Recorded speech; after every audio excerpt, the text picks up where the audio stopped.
My name's Gaylon Richardson. I'm with Engineered Air Balance Company, member of ACG and AABC. So we're going to talk a little bit about today the variable primary chiller systems. If anyone was in the meeting yesterday where the guy from Caesars was talking about the retrofit they did to their plant, they took a constant volume system, added variable speed drives to their chillers, converted their system to a variable primary system with the exception they still had their decoupler loop. And what the man said was they dropped their flow on the decoupled loop down to 100 GPM. Okay? So that's a little bit different than this system. We're going to cover a central plant that serves air handling units in a central plant, a medical office building, and a hospital. It has 3 chillers, and we'll see how all this operates. Hopefully, after today, you'll understand the system operation using 3 variable flow chillers, how the chill water pumping will be staged and the central plant staged. And we'll talk about the bypass system and sizing bypass valves. This particular case study I'm talking about, we had some major problems there. And then why the construction team told the owner that they needed to add a temporary chiller. So interesting stuff, I guess. So this is our system, 3 chillers, 1,250 tons. The evaporator maximum GPM was 1875, which was dictated by the owner. The evaporator minimum GPM, we'll get into in a minute, was 500 GPM.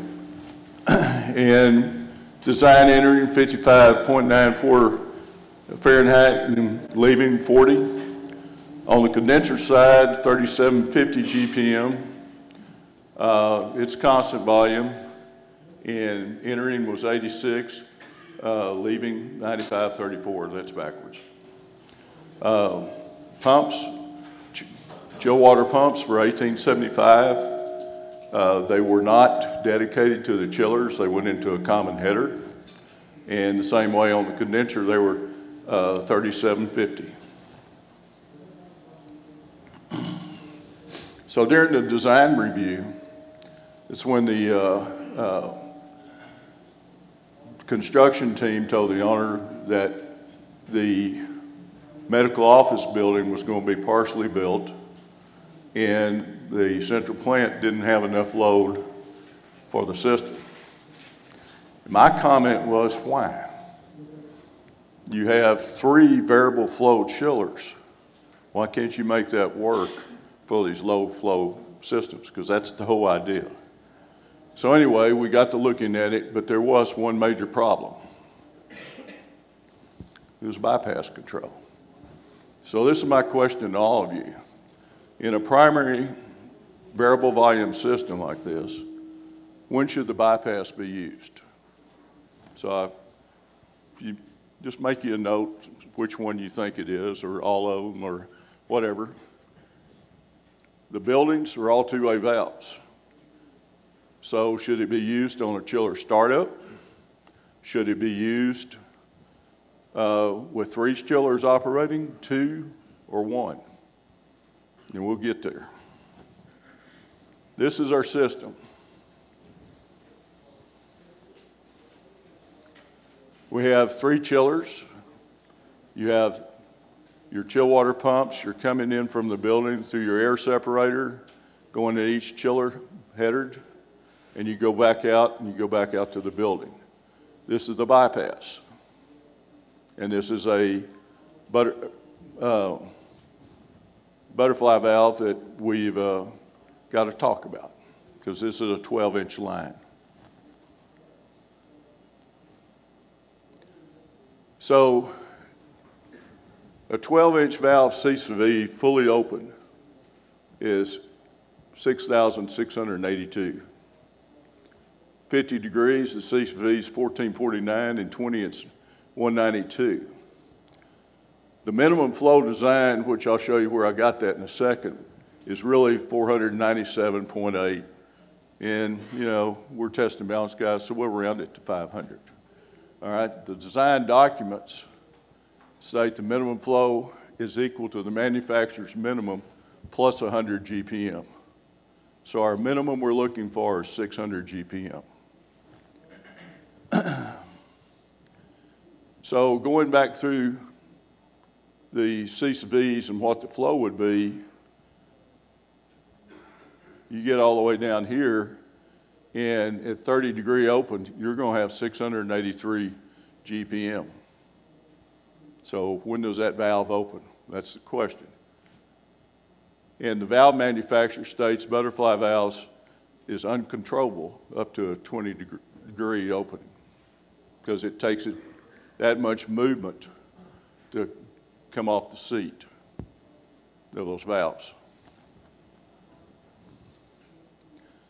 So this is a chiller operation, and you can see at 100% load, you got 1,250 tons, 1875 is your flow, and your velocity through the evaporator is 5.7. The manufacturer says the minimum flow through that evaporator can only be 1.5 feet per second, okay? So now we're talking about operating just a hair above 562 GPM, okay, for this system. So you got to turn down basically from 100 to 32% of load.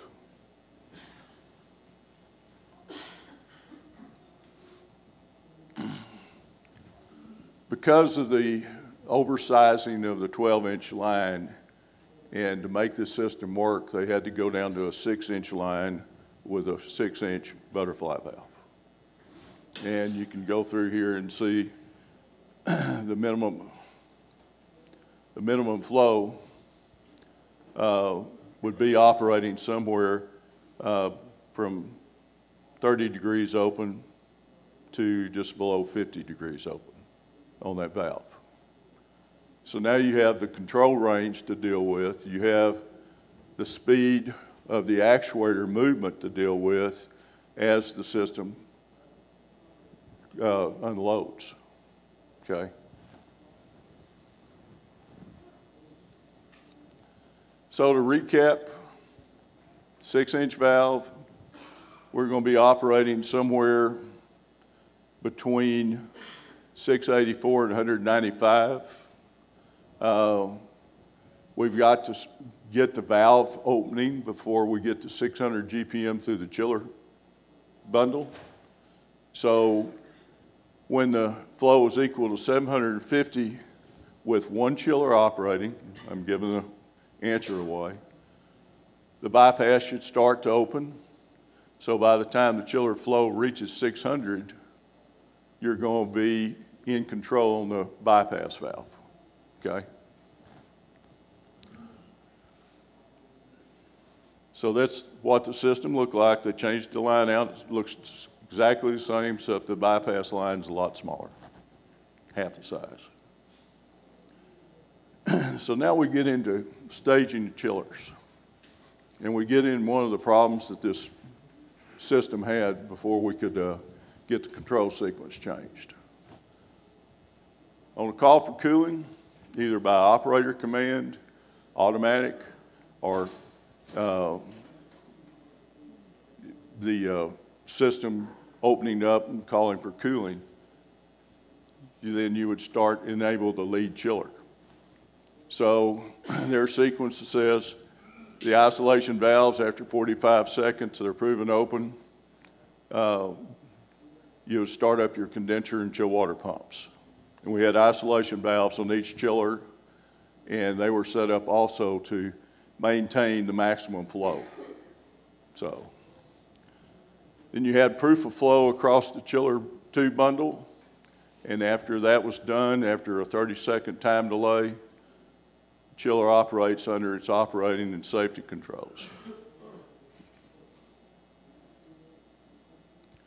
But what's going on with the bypass? So the valve's a fast-acting actuator with position feedback. It fails open and will be powered closed during normal use. So it's a normally open valve. When everything's down, the valve's wide open, okay? So now the system's coming up, flow meter GPM measures across each chiller evaporator shall be used to vary the bypass valve position and maintain the minimum flow of 600 GPM. So your bypass control is really going to be fully open on chiller startup, and it will be operating with one chiller. And this really isn't what you would call a bypass control, it's a relief valve, because you want to maintain the flow through that chiller. I've had feedback from some of our guys out in the field dealing with different people, either plant operators or some commissioning agents, that think that valve should be open to make that a loop. And that's not the way the system's supposed to operate. So we've gone through the operation of the bypass valve. So now the bypass is going to control with one chiller on, but while we're loading up, okay? So in the sequence these people have written says that when a chiller can't handle its load and the temperature, leaving temperature increases 1 degree above offset and is at 80% of running load amps for 20 minutes, then you enable this lag chiller. So you go through the same process. You start up your chill water and condenser pumps after the isolation valves are open, and after 35 seconds, you get proof of flow through your chiller bundle. And probably you should have proof of flow through your condenser bundle, but it didn't say that. And you go through your start command on, and chiller operates under its own safety controls. Then they also had another little sequence in here that a current maximum limit set point of 100% is sent to all operating chillers. Well, that just tells them you can load them all up.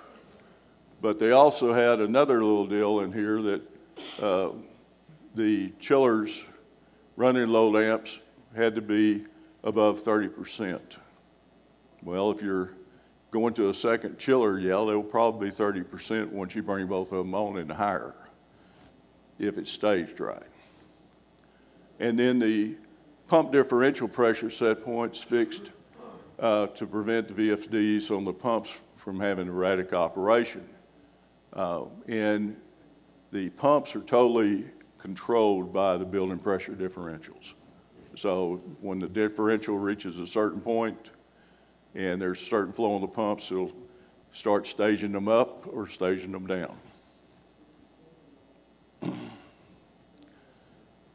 When the lead and lag chiller can't handle the load, then they'll bring on the third chiller. And at this point, they were using the 1 degree above their set point, and then greater than 80% running load amps for 15 minutes. Then they enabled a second chiller, second lag chiller. They had the same issues with the second chiller, did the same thing, okay? So when the sequence wanted to go the other direction, you had your load satisfied in your building, and running load amps was less than 43 on all three chillers for 15 minutes, then the second chiller would be disabled, or the second lag chiller would be disabled. After 10 seconds, the condenser pump would drop off, the chill water pump continued to operate because it's controlled by differential pressure. And then after 2 minutes, the isolation valve's closed and proof of flow across the chiller is no flow. Dropping the lag chiller off, your running load amps had to be less than 32%, and the second lag chiller, or the lag chiller would be commanded off. And it would be the same thing. After 10 seconds, the condenser pump stopped, chilled water pump continued to operate. So this sequence couldn't work. And the reason it can't work is because this particular group of chillers had a entering water temperature on the condenser. And if it was a certain degree temperature, it would be fine. But it could vary from 86 degrees down to 50. And when it did that, the KW dropped drastically, okay? So the example here is at 86 degree Fahrenheit entering water temperature and a 40% load, 500 tons, KW per ton's 0.638. But at 50 degrees, at 40% load, KW per ton is 0.22. So you can't use running load amps to stage these chillers on and off. It just won't work because it depends on what the temperature is on your condenser water. So just taking it through that scenario, that 638 kW per ton times 500 divided by 480 times 1.73, you're going to come up with 221.6 running load amps. At your 200.22 per ton, you're going to come up with 132.5 running load amps. So that's just right there says you can't do that. And here's what the chiller manufacturer put out their KW per ton. At 86 degrees at 100%, you're at 0.617 kW per ton. At 50 degrees, you'd be at 0.378 kW per ton. The example I was using, at 40%, you're at 0.638, and at 50 degrees, you're at 0.22. So how do we change the system?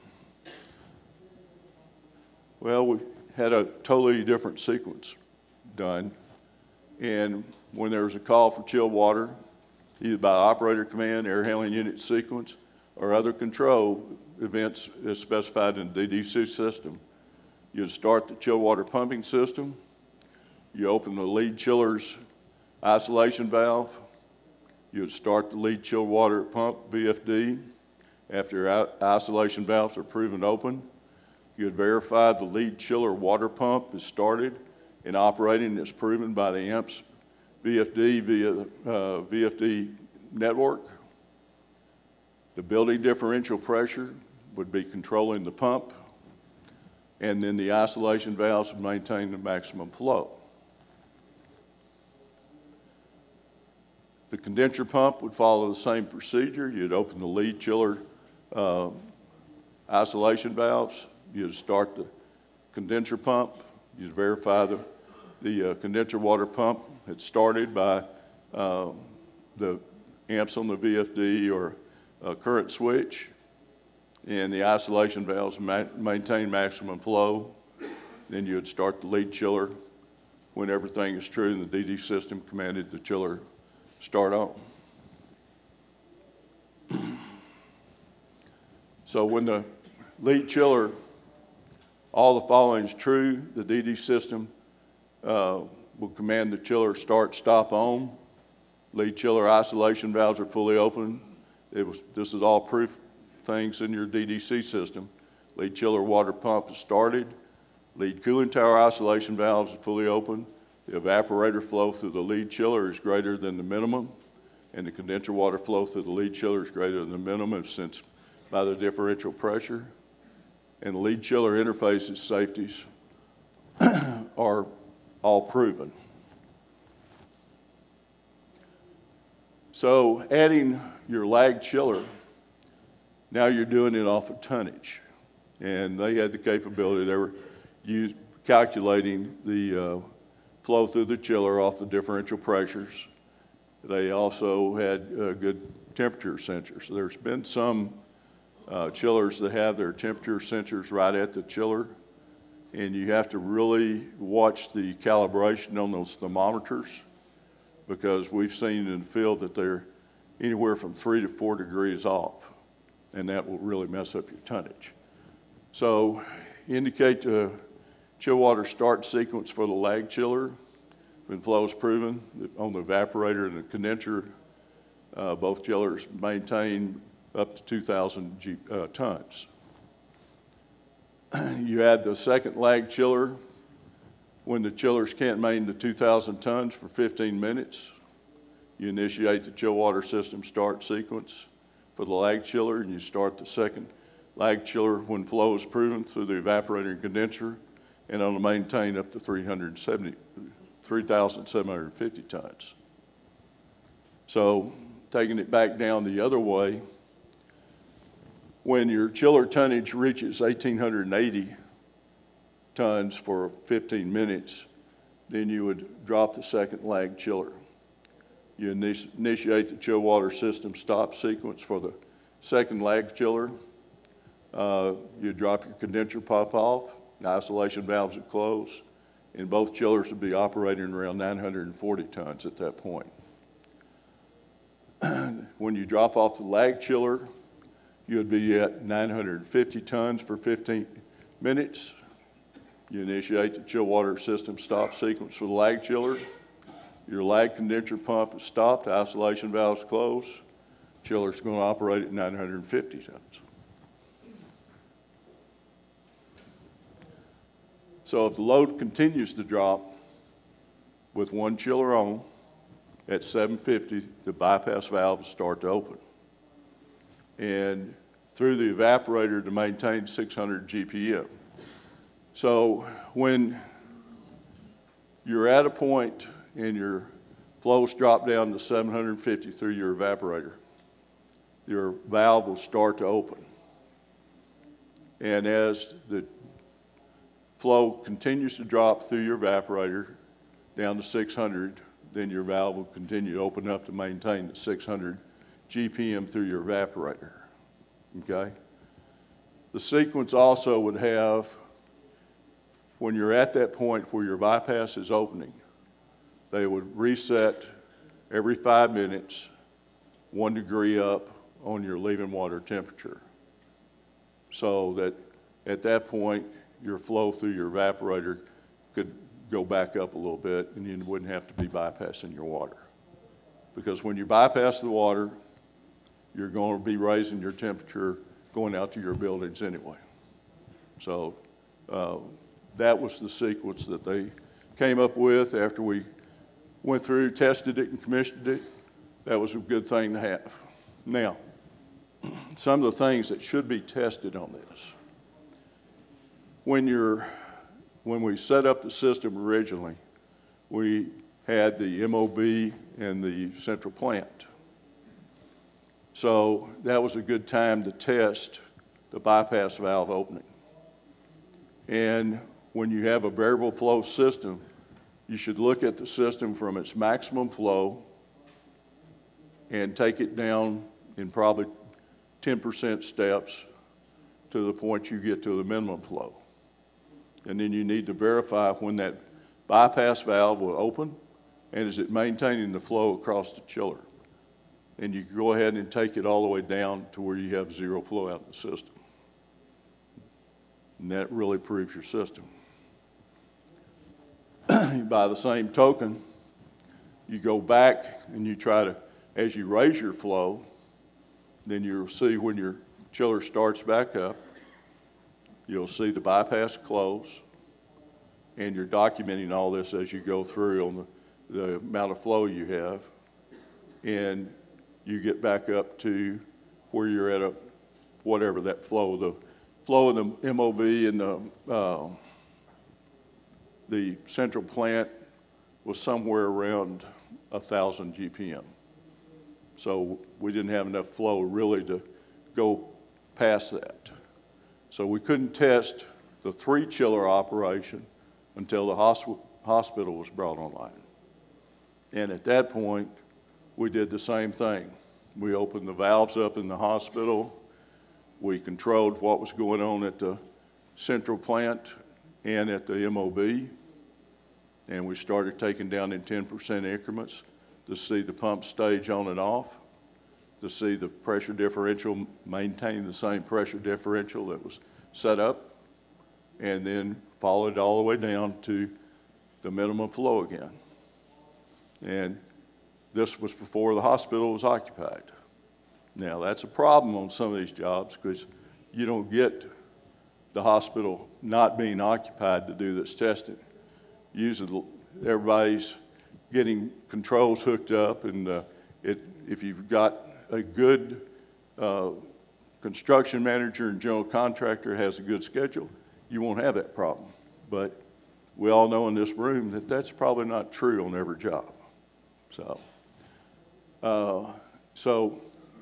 the other testing is you have to make sure all your points are correct, they're calibrated correctly. All your temperatures are very critical on your chillers. Your flow readings are critical so that you know your tonnage is correct. So that concludes the talk about the variable primary system. Any questions? My question is, you have common manifolded chillers, and we've had similar situations, and it doesn't sound like you've had that issue, and where I'm going with that when you're running with 2 or even with 3, that Let's you go have. back to the drawing so Sure. we can talk about it. It sounds like your isolation valves, you were just 2 positioning. And we've run into issues, and again, I'm not sure if you've seen the same thing, that when you have 2 chillers running, with system effect, you don't have the same flow going equally through both chillers. You know, one might take 2/3 of the flow versus one because it just has less pressure drop than the other, where we've actually had to modulate the valve to maintain a constant, differential pressure. Did you have any issues like that, or did you have good equal flows? On this particular system, we didn't, okay? Because with this chiller right here, each one of these, the piping off the pump coming in the manifold was set up on the same side, and we didn't have that. Now, if you had this pump operating and this pump operating, and you're trying to run this chiller and this chiller would get more water probably than this one because of the distance in piping. And what you're talking about is what's going on with the velocity and the pressure losses in these pipes right here that would create the problems you're talking about. But you didn't have a problem. Well, I think what you were suggesting that you would use your isolation valves to trim it out. Boy, now you've really added another piece to that pie on controlling those isolation valves, because this is a variable primary system, okay? If it was a constant volume system, do it all the day long. But really, that's a difficult control sequence to do on a variable primary. I would absolutely agree, but we work to get it work. And just a lot of it, just by the way you were mentioning, right? You got to have an isolation valve oftentimes is 2 position, right? You don't want a pressure drop, but now all of a sudden, if you have to get fancy with control, you got to take some advantage of, you got to size the isolation valve to actually do control. Otherwise, you have the same problem like you mentioned before. So, I mean, it certainly does add a level of sophistication, and it's great that you didn't have that issue, and you explained how it kind of worked, but you also indicated, which is cool, and how the problem could present itself depending on which pump to which chiller you were operating. And in the testing process, you need to test the application with different chillers and different pumps, the flows, okay?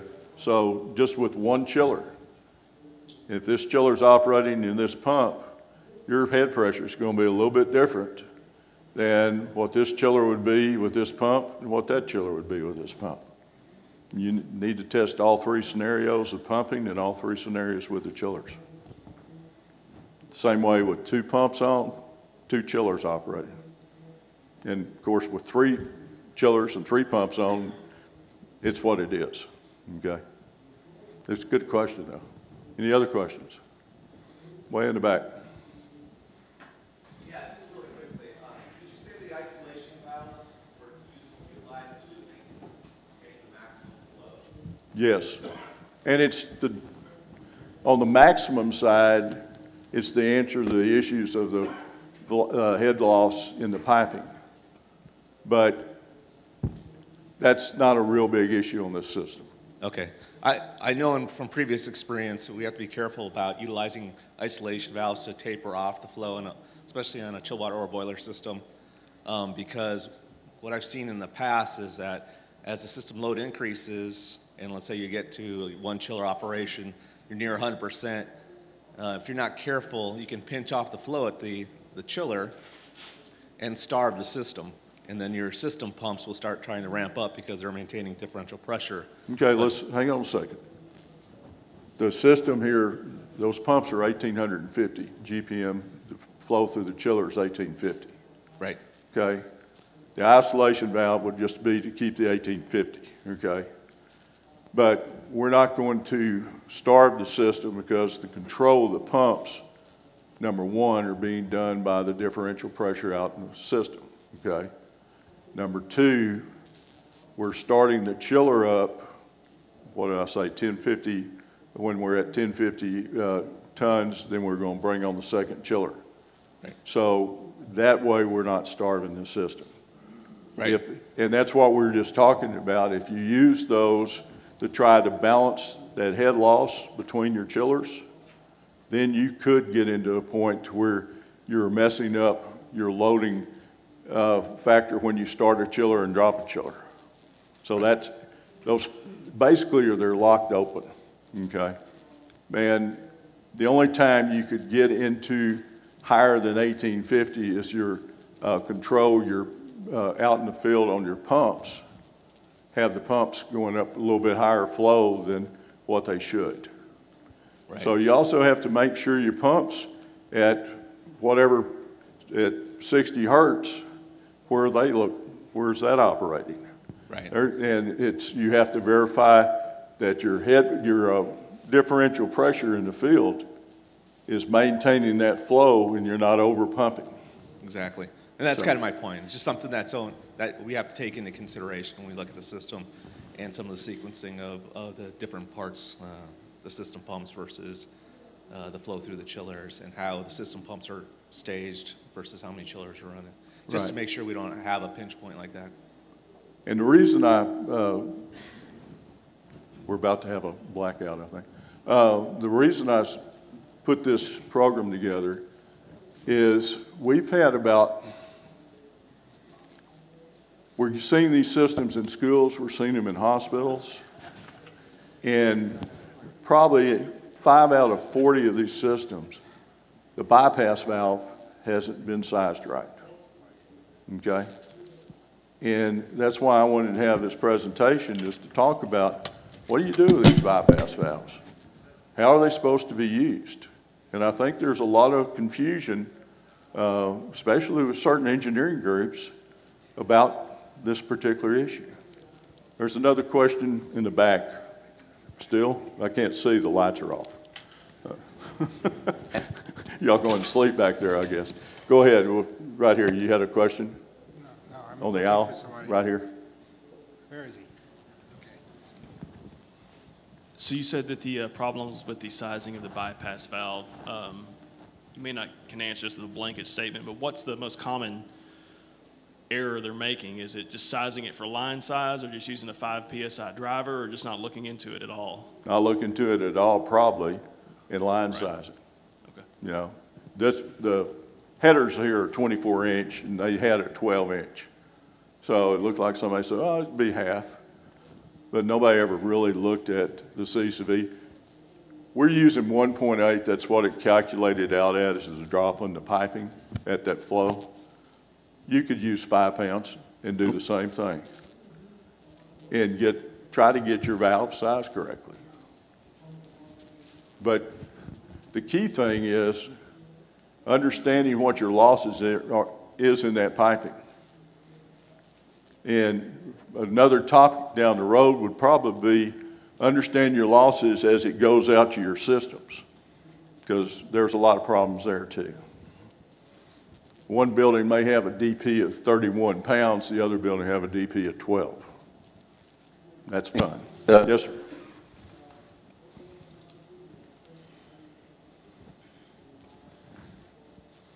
I've seen some smaller air-cooled chillers where the minimum flow is greater than 50% of the full flow. So in that scenario, do you ever find yourself having to reset the bypass value based on the number of chillers? Because if you're running 80% on one chiller and then you turn on the second chiller, now you got less than minimum flow through both chillers, and you have trouble, either have chillers shutting off or have trouble getting the second one started. Have you ever had to address that?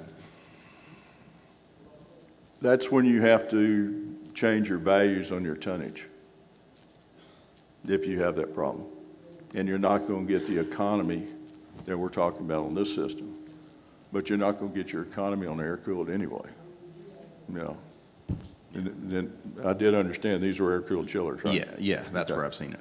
So you've also got compressors in there that are staging on up and down. You may have 3 or 4 compressors. So that's a difficult situation. The other thing about that system that we've seen as a problem is how the coils are sized. And if you get down to a certain flow on a coil, it goes laminar.